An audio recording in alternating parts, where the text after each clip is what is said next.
This is Leading the Charge, where we talk innovation and insights in the industry of sustainable energy. Leading the Charge is brought to you by POWR2, a global provider of energy storage solutions. Let's simplify sustainability. And now, from the POWR2 studio and broadcasting everywhere from leadingthecharge.io, here are your hosts, Tim Doling and Kevin Sturmer. Hello and welcome to Leading the Charge, where we talk battery energy storage insights, innovation, and the industry of sustainable energy. My name is Kevin, and I work in the marketing department of a company called POWR2. With us is our fabulous co-host, the incredible Tim Doling. He is the Director of Innovation here at POWR2. How are you doing, Tim? Doing very well, Kevin. How are you? It's good to be back in the office. I was going to say it's good to be back in the office because we've been traveling a lot, multiple countries, multiple conferences, multiple conversations, all circling around the rental industry and how sustainability fits into that future. We had a chance to talk to a lot of vendors and hear how sustainability works in their business plans. We also sat down with Patrick Flannery. He's the editor of the Canadian Rental Service magazine, and he gives us his insights where he thinks sustainability and the rental industry are headed. But before we get to any of that, Tim, what are your biggest takeaways from all of these different conversations? Well, it's been a busy time of year, as you say. I was trying to recall all the cities we've been to. I was thinking like San Diego, Indianapolis, Miami, New Orleans, and then over to England, to Coventry. So we've been everywhere. But I think the biggest thing is the different conversations we've had from country to country about the battery energy storage systems. So if we start off with the UK, which is clearly the most advanced country in battery energy storage systems, they've been doing these systems for a lot longer than us. I guess it started out with a guy called Andy Mead and a company called Firefly, which he started in 2010, followed by another company called Off Grid Energy. Danny Jones started in 2012. So they've got a big head start on us. So when we go to the UK and talk to them about battery energy storage systems, we're not exactly starting at first base and talking about the basics. We're really going on to advanced functionality, advanced controls, how they can monitor things a bit differently to reduce energy usage and make things much more effective on site. The other thing I found interesting in the UK, just going to that trade show, was the focus on solar. Now, that seemed a little bit odd to me, seeing as they don't really have a great track record of sunny days. I was doing a bit of research on it, and I did come across a Daily Telegraph article which looked like propaganda to me, but it said that London had more daylight hours than Sydney, Australia, which seemed a bit strange, but I'll believe them on that. But yeah, there's a big focus on solar, lots of solar light towers, lots of fold-out solar arrays. So they're really focusing on the sustainable aspect of things there. Then from there, obviously went to the USA American Rental Association show. We had some big vendor shows with some of our large global rental company clients. And I think the biggest difference this year to previous years was I think I counted 7 different battery energy storage systems at a show, whereas 5 or 6 years ago, there wasn't even any. So there's obviously a big uptick in adoption. And this really speaks to rental companies finding value for the product, finding return on investment, finding customers that are actually asking for the product and really want to use it. I even had one branch manager tell me this year that his clients are starting to request a battery with every single generator they rent. So that just speaks to how the adoption has come so much further forward in the last 5 or 6 years. And that's where we as POWR2 have to come in as an advisor really to the clients. So we have to be completely transparent about what the costs of the systems are, what the return that can be expected are, and the types of client and applications where you can use the product. So I think there's still a big education piece to be done in the US still, but it's definitely being taken on more than we've seen in the past. Yes, 100% agree. And even at the Canadian Rental Association show, we saw conversations very focused around education to the point where we had people asking, what is a battery energy storage system? And it reminded me of my time in market research. I spent about 15 years in the market research industry. And there was one study in particular for a streaming app, a very well-known streaming app that we did across 26 countries. And the app wanted to know, what are people doing while they're using the app? And the deliverable was to be this large poster to hang in front of their marketing team at their global headquarters to remind them the story of their ideal customer. And early on, we discovered that the activities and the cultures varied significantly from country to country. And what was needed was not one global story, but in fact, 26 individual stories told to 26 individual audiences. The result was that each of these audiences felt like this company was speaking directly to them. It was always the same app, always the same general story, but it was about delivering the right parts of the right story to the right audience. And rental companies can take a cue from that, understanding they need to message differently to countries or their different audiences based on their education level. So we've got, again, Canada just learning about sustainability, battery energy storage, all the way up to the UK, very experienced in the industry. And so tailoring the message to the needs of the audience is very important. Any thoughts on that? No, that's so interesting. Absolutely true. So you can have the same product, but as you speak to different people in different localities, they have maybe a different need or a different view of how they're going to use that product. So tailoring that message so that it suits the audience you're going after is so important. So yeah, Canada was one I was sorry not to be at, but you and Anne did a great job up there. But there's been very little as far as product available to that market because of the additional Canadian Standards Association listings that are required. They haven't really had access to a product until now. So again, we're back at first base talking about the very basics of what is energy storage, how does it work, how does it reduce runtime, how does it reduce costs. So it's all conversations we've had in the past, but not for a few years in the United States, but definitely starting over in Canada. Exactly. Okay, let's get to some of these interviews. We sent our very own Luis Corona around to multiple vendors at the American Rental Association show, and we talked about how sustainability fits into their business plans. Let's hear what they had to say. I'm here with Jamie from Polaris, and we're here to talk about how Polaris is contributing to sustainable technology here in the rental space. Yeah, absolutely. Thanks, Louis. Earlier this week, we launched the Polaris Pro XD Kinetic. It's a 14.4 kilowatt lithium ion battery. You are going to get 45 miles of range out of it. It can actually charge through a 110 or through a 220 outlet.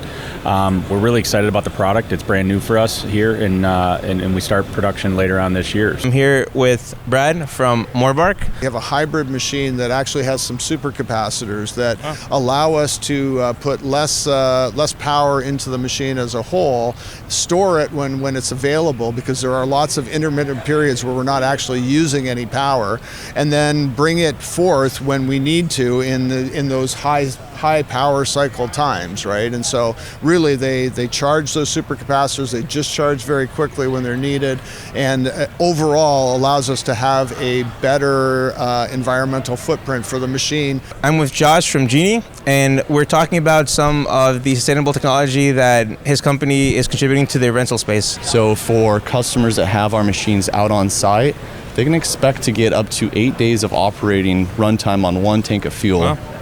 Versus where an XC would burn considerably more. And you get that from the efficiency of the hybrid technology in here, where the machine's going to try to keep the battery at an optimal level. And as you're working throughout the day on just battery power, the engine's going to kick on when it needs to start to recharge. You also have the added benefit if you were to take the machine indoors to run purely on electric. I'm here with Daniel from Wanko. We're an industry leader on battery and solar technology. Sustainable products is a core focus for us in our 3 strategic business divisions. Behind me, we're showcasing a surveillance product. Over to my left, we're showcasing a unique lithium-ion battery-powered solution. And then behind us, we have some traffic safety products as well. We're with Arlie from Yanmar. So yeah, Yanmar's got a multi-pronged approach. There'll be some diesel. There'll be electric, pure electric, hybrid applications we're working on, a hydrogen combustion engine, a hydrogen fuel cell. So Yanmar is working on all of those. And we don't feel that there's going to be one technology that's going to solve all the problems. There's going to be multiple technologies depending on the site. So if you're out a big site, there's no power, pure electric is going to be tough. A hydrogen application or a hybrid, electric hybrid, diesel hybrid application would work. If you're in the inner city or you have good electricity, pure electric is going to be. So they're working on all those technologies. Some really great insight in there. Tim, what sticks out for you as you hear these interviews? Well, there's a few things, Kevin. Super interesting interviews, and thanks to Luis for doing them. But starting with Polaris. So Polaris, their tagline is think outside, and the whole brand is built on ruggedness and outdoor use. In fact, the founders started out making snowmobiles for the outdoors up there in Minnesota, I think. And they found a way to run one of their full-size UTVs off lithium-ion batteries. And I find that super cool and exciting because I go to job sites all the time. You see the UTVs lined up outside the job site trailer. Ideal opportunity for them to be charging while they're not in use. As long as we can find a sustainable way of charging them, I think Polaris are on something with a great way to use the UTVs with lithium-ion batteries. So I thought that was really impressive as a start with the very first interview. Moving on, the next one I think was Morbark, and I have to say I'd never thought of that application. That was really surprising for me, that you could run a wood chipper off batteries and incorporate supercapacitors into that. So if I looked a little bit into what they're doing, and it's really amazing that they've been able to downsize the engine on the wood chipper by using this supercapacitor, and thereby they're reducing their emissions, reducing or improving their efficiency. So really impressive what they've done. They've got the same amount of power out of a smaller engine, and they've used some batteries, so really impressed with that. Genie were great what they're doing with hybrid technology. They can use a machine that is typically being used outdoors. They can take that indoors because there's no fumes. So really cool there. Wanco, we've known Wanco for a long time. We see them at all the trade shows. Very good old company. I think what stood out there is this year they're just adding more and more things that are battery powered. So we saw things like the antenna towers and the surveillance towers, not just lighting towers, that are all being powered by batteries. And then Yanmar really tied it all together for me, because what he said that not one technology can solve all the problems. You do need to have a mix of things like diesel electric, pure electric, hybrid, hydrogen. There's really a mix needed to cover all the needs on a job site or even anywhere in the world. So for me, that really tied it together with what they said over at Yanmar. But did you have some thoughts yourself? Yes, you covered it very well. I have some similar thoughts to you. Also want to add that Genie had a full electric option in addition to the hybrid option we heard about in the interview. That was award-winning for them. So some really great takeaways from those interviews. And then we had a chance to sit down with Patrick Flannery. He's the editor of the Canadian Rental Service magazine, and hear his thoughts on sustainability and where he sees it connecting and going in the future with the rental industry. Obviously, I deal mostly in the Canadian market, and but the biggest differences are we go through these cycles of consolidation and then some splitting apart. United came in, I guess, through the 90s and the early 2000s and started really buying up a lot of stores across Canada. That changed the rental culture in a lot of places, especially the smaller places that maybe didn't have a whole lot of rental stores, and then it was Sunbelt and then Herc, and now we have a homegrown Cooper is becoming almost a mini national franchise of its own. It's been growing very aggressively and buying a lot of stores, but every time that happens, and I don't know if this is a difference between the Canadian and the American market or not, but you asked me what I'm seeing in Canada, and this is what I've been noticing lately, is there's a consolidation where the big chain buys a number of stores. They like to get small chains when they can. If there's a company that has 3 or 4 locations, they like to snag that all at once.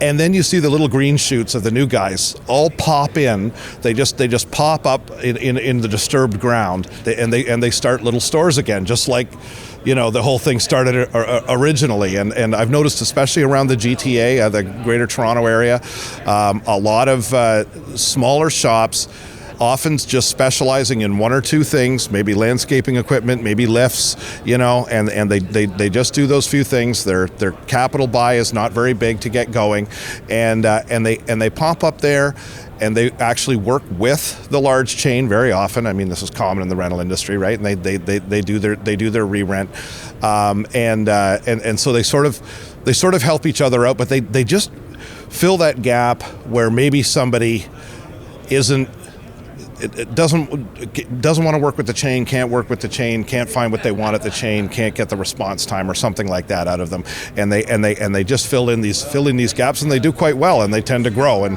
the cycle all starts again. And once they get big enough, they get bought themselves.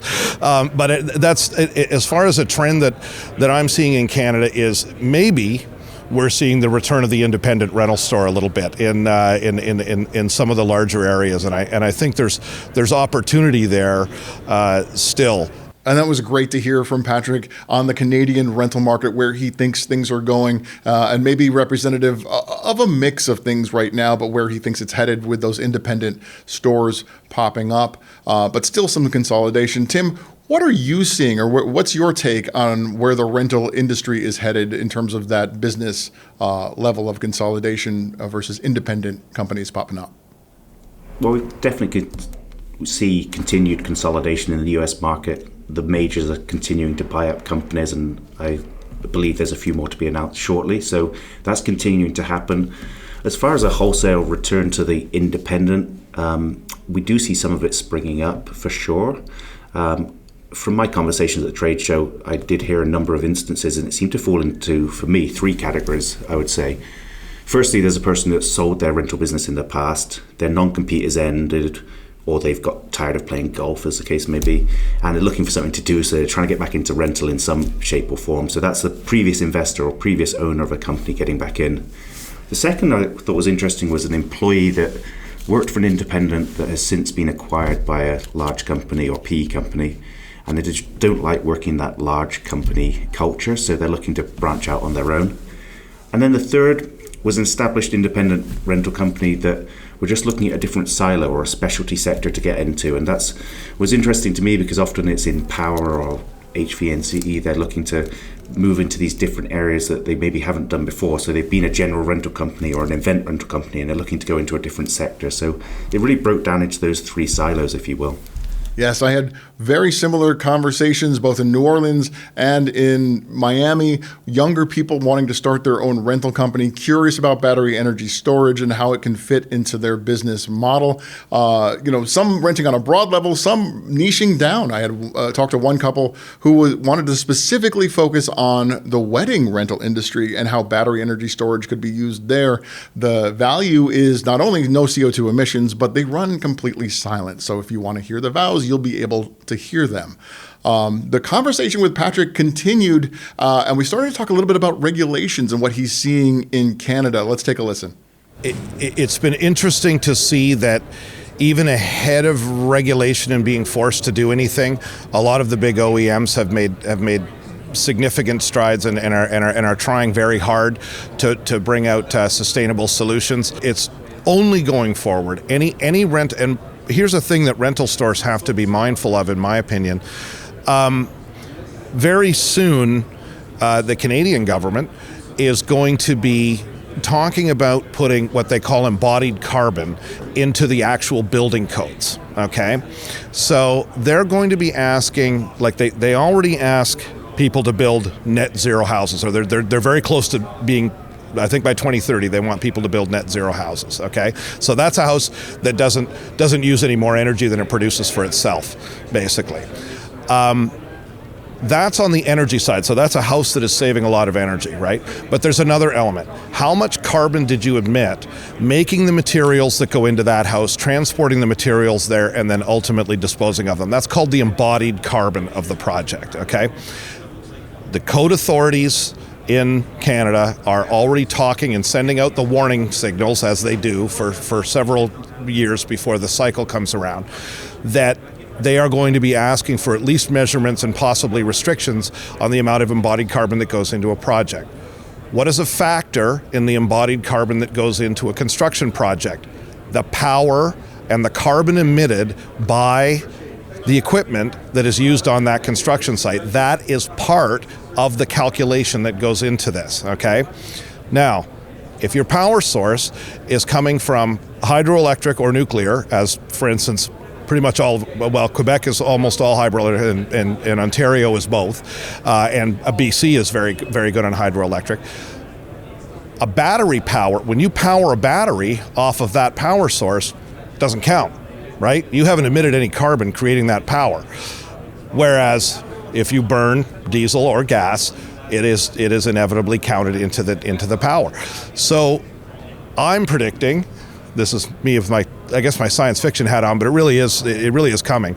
I am predicting that there will be a day when the large contractors will be asking rental stores, even if we're outdoors, even if there isn't a specific restriction on it, even if there isn't an air code restriction on it, we still need to use electric equipment because it's going to be driven by this embodied carbon standard. So there's my crystal ball for you. And that was a great crystal ball coming from Patrick Flannery of the Canadian Rental Service magazine. Some interesting takes on sustainability and the rental industry and regulation. And some of our conversations at these conferences, especially when it comes to regulation, it's interesting. They're almost two camps of people. One who's heard about something like a battery energy storage system and say, hey, I want to immediately integrate that into my fleet. I think it's a fantastic idea. It's where the future is going. And they want to be ahead of it. There are others who are saying, hey, diesel's working really well for me right now. I'm just going to wait until regulation probably forces me to do it. I don't know, it could be a number of years until that happens. Tim, what are you hearing when it comes to that kind of conversation or net zero housing, embodied carbon, anything like that here in the US? Oh yeah, definitely. Embodied carbon is such a big topic, probably a topic for at least another couple of episodes. And I know there's a lot of specialists in this field that we could talk to.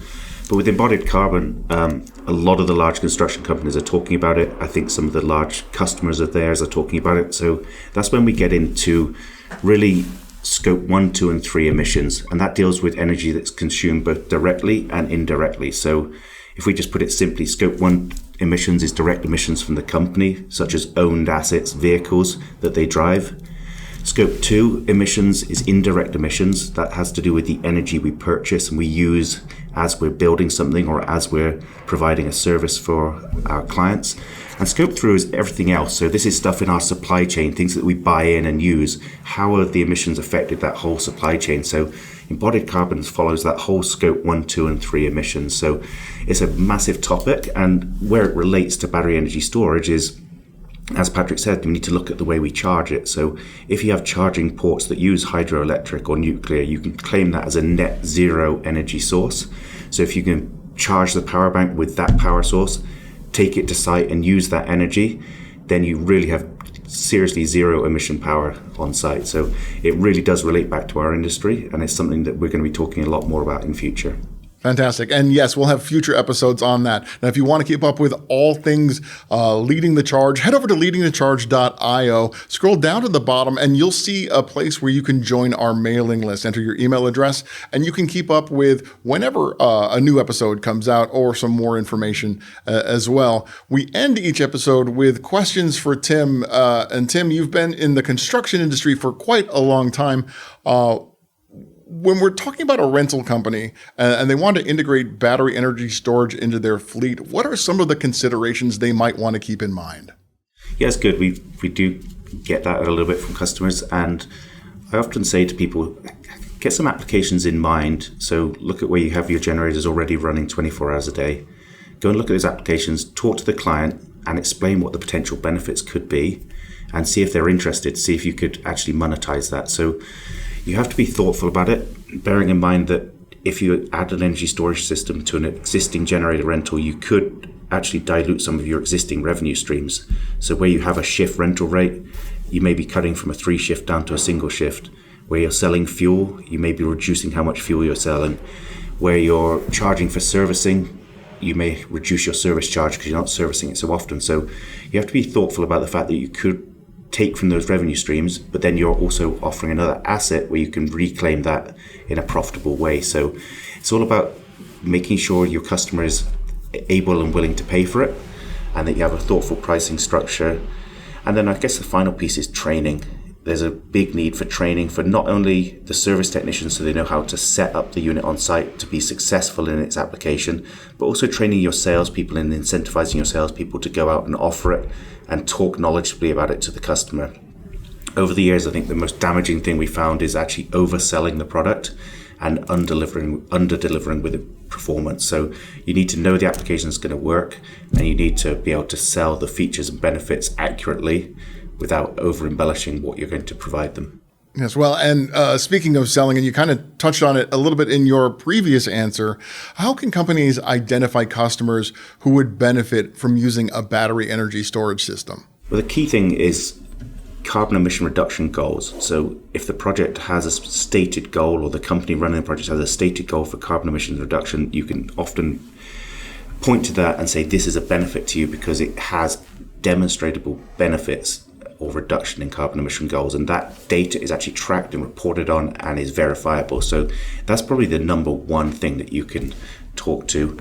Then look at customers that are having problems with downtime due to wet stacking or inefficient running of generators. If the generator is cutting out every couple of weeks, or you have to go there and regen the exhaust because it's not running efficiently, well, downtime's no good for anybody. Add a battery in there, you're actually going to solve a problem or save a headache for them.